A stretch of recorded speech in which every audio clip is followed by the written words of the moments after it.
हमारे क्लिनिक में आंतरिक गांठों की लेजर वेपोराइजेशन भी की जाती है।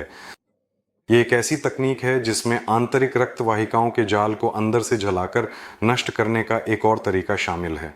सबसे पहले गांठ की रक्त वाहिका की डंडी को जरूर प्रोसेस किया जाता है।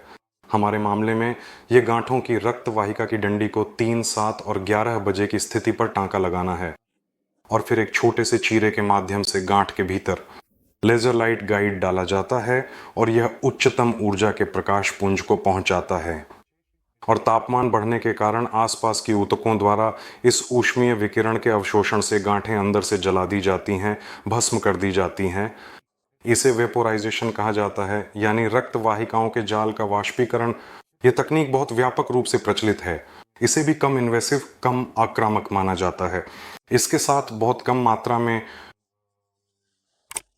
जैसा कि कह सकते हैं, इसमें जटिलताएं भी बहुत कम होती हैं और इसे सहन करना भी काफ़ी आसान होता है। लेकिन सभी कम इन्वेसिव तकनीकों में से यह तकनीक पोस्टऑपरेटिव अवधि के लिहाज से सबसे कम पूर्वानुमानित है। अक्सर पहले 3-4 दिनों में लोगों को बिल्कुल भी कोई दर्द महसूस नहीं होता, लेकिन चौथे 5वें दिन से आराम की स्थिति में भी असहजता और यहाँ तक कि मल त्याग के दौरान दर्द भी हो सकता है। ये दर्द 10 से 14 दिनों तक रह सकते हैं, जिन्हें नॉन स्टेरॉयडल एंटी इन्फ्लेमेटरी दवाओं से नियंत्रित किया जा सकता है।